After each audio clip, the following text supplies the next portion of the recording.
আসসালামু আলাইকুম প্রিয় স্বপ্নবাজের দল এবং ভবিষ্যতের জবিয়ানরা, আশা করব তোমরা ভালো আছো। তোমাদের ভর্তি প্রস্তুতি অনেক বেশি ভালো চলছে।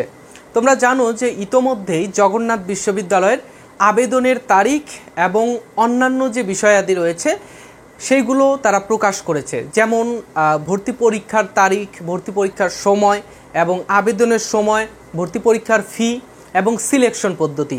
তো আজকের যে টপিকটা সেটা হচ্ছে তোমাদের সিলেকশন পদ্ধতি নিয়ে, যে জগন্নাথ বিশ্ববিদ্যালয়ের সিলেকশন সিস্টেম থাকবে কিনা এবং থাকলেও সেটা কিভাবে থাকবে। আচ্ছা, প্রথমে তোমাদেরকে একটু জানানোর চেষ্টা করব যে সিলেকশন পদ্ধতিটা কী জিনিস। আচ্ছা, তোমরা রাজশাহী বিশ্ববিদ্যালয়ে যখন আবেদন করবে তখন দেখে থাকবে যে প্রথমে একটা আবেদন তারা নেয়, যে জিপিএর উপর ভিত্তি করে, যোগ্যতার উপরে ভিত্তি করে তারা একটা আবেদন নেয়। আবেদনের ফি 55 টাকা করে হয়, এখন কম বেশি হতে পারে।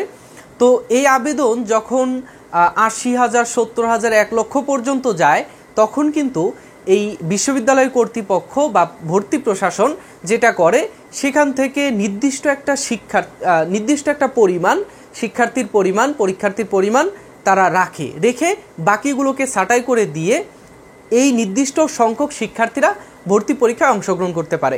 এই পদ্ধতিতে বলা হয় একটা সিলেকশন পদ্ধতি। ওকে, এখন জগন্নাথ বিশ্ববিদ্যালয় 2024-25 শিক্ষাবর্ষে এই পদ্ধতিটা ছিল যে জগন্নাথ বিশ্ববিদ্যালয়ে জিপিএর উপর ভিত্তি করে তারা আবেদন নিয়েছে এবং দেখা গিয়েছে যে 70-75 হাজার পর্যন্ত আবেদন পড়েছিল এবং তার মধ্যে থেকে 40,000 শিক্ষার্থীকে তারা আবেদনে ভর্তি পরীক্ষার জন্য বাছাই করেছিল এবং বাকিগুলো আর পরীক্ষা দিতে পারে নাই। 40,000 1 নাম্বার সিরিয়ালে যে আছে, অর্থাৎ 40,000 1 নাম্বার যে সিরিয়ালে রয়েছে, সে কিন্তু আর পরীক্ষায় অংশগ্রহণ করতে পারেনি। কিন্তু এই বছরে জগন্নাথ বিশ্ববিদ্যালয় এরকম একটা সিস্টেম চালু করেছে যে জগন্নাথ বিশ্ববিদ্যালয়ে সিলেকশন পদ্ধতিটা থাকবে না। গত বছর 40,000 ছিল, এই বছর পূর্ণাঙ্গ সার্কুলার দেওয়ার আগে তারা শুধু একবার আবেদনের কথা বলেছে। আরেকটা বিষয়, যে সিলেকশন পদ্ধতিতে যারা সিলেক্টেড হয় তারা আবার 1,000 টাকা করে দিয়ে অথবা একটা নির্দিষ্ট ফি দিয়ে তারা ভর্তি পরীক্ষায় আবেদন করতে পারে। কিন্তু জগন্নাথ বিশ্ববিদ্যালয়ে শুধু একটা আবেদনের কথা বলেছে, তার মানে আমরা বুঝতে পারি যে জগন্নাথ বিশ্ববিদ্যালয়ের সিলেকশন পদ্ধতিটা থাকবে না। ঠিক আছে, তো সিলেকশন পদ্ধতি নিয়ে অনেকেই ডিরেক্টলি বলছে যে সিলেকশন পদ্ধতি নাই, কিন্তু এখন পর্যন্ত জগন্নাথ বিশ্ববিদ্যালয়ের সিলেকশন পদ্ধতি নিয়ে বিস্তারিত সার্কুলার প্রকাশ করেনি, যার কারণে আমরা এখনও বুঝতে পারছি না যে জগন্নাথ বিশ্ববিদ্যালয়ে সিলেকশন পদ্ধতিটা থাকবে কি না। ঠিক আছে, তো পূর্ণাঙ্গ সার্কুলারটা দিলে আমরা বুঝতে পারবো। তবে এটুকু আমরা হিন্টস নিতে পারি যে আবেদনের যেহেতু একবার আবেদন করার ফি চেয়েছে, অর্থাৎ 1,000 টাকা, ABCD ইউনিট 1,000 টাকা, ই ইউনিট অর্থাৎ চারুকলা অনুষদ যেটা রয়েছে সেটার জন্য 1,200 টাকা। তো এই আবেদনের যেই সিস্টেমটা তারা একবার পে করার কথা বলেছে, তো যার কারণে আমরা বুঝতে পারি যে সিলেকশন পদ্ধতি থাকবে না। কিন্তু তারপরেও আমরা 80% কনফার্ম হয়ে গেলেও 20% আমরা রাখতে পারি যেই পূর্ণাঙ্গ সার্কুলার দেবে সেই পূর্ণাঙ্গ সার্কুলারের ওপর।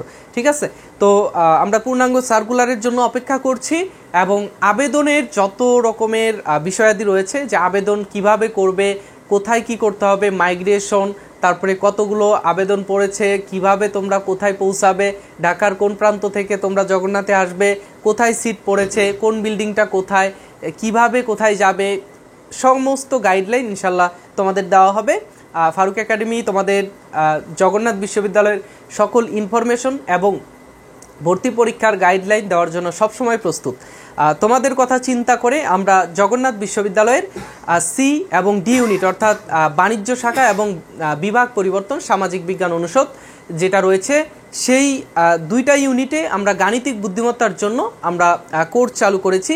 কোর্সের প্রথম ব্যাচের ক্লাস শুরু হবে আগামী 12ই নভেম্বর। ইনশাল্লাহ তোমরা স্বতঃস্ফূর্তভাবে এই কোর্সে জয়েন করবে এবং জগন্নাথ বিশ্ববিদ্যালয়ে গাণিতিক বুদ্ধিমত্তার যত সমস্যা রয়েছে সকল সমস্যা একেবারে নির্মূল করে পরীক্ষার হলে প্রস্তুতি ভালো করে একটা পরীক্ষা তোমরা দিতে পারবে জগন্নাথ বিশ্ববিদ্যালয়ে। ঠিক আছে, এবং তোমরা যারা বি এবং ডি ইউনিটে ভর্তি পরীক্ষা দিবে তোমাদের জন্য আলাদা আলাদা আমাদের এক্সাম ব্যাচ রয়েছে। সেই এক্সাম ব্যাচগুলোতে তোমরা ভর্তি হয়ে যাবে। এক্সাম ব্যাচ কোর্সের ফি খুবই কম রেখেছি, কেননা আমি তোমাদের জগন্নাথ বিশ্ববিদ্যালয়ের ক্যাম্পাসের বড় ভাই। তোমরা যারা ভবিষ্যতে জগন্নাথ বিশ্ববিদ্যালয়ে আসবে তোমরা আমারই ছোট ভাই বোন, তো তোমাদের কথা চিন্তা করে আমি যতটুকু ছাড় দেওয়া যায় ততটুকু ছাড় দিয়ে তোমাদের জন্য এই কোর্স, এক্সাম ব্যাচ সব কিছুই দেওয়ার চেষ্টা করছি। তো তোমরা স্ক্রিনে থাকা হোয়াটসঅ্যাপ নাম্বারে অথবা ডেসক্রিপশন বক্সে থাকা ফেসবুক পেজের লিঙ্কে তোমরা ক্লিক করবে এবং আমাকে মেসেজ করবে।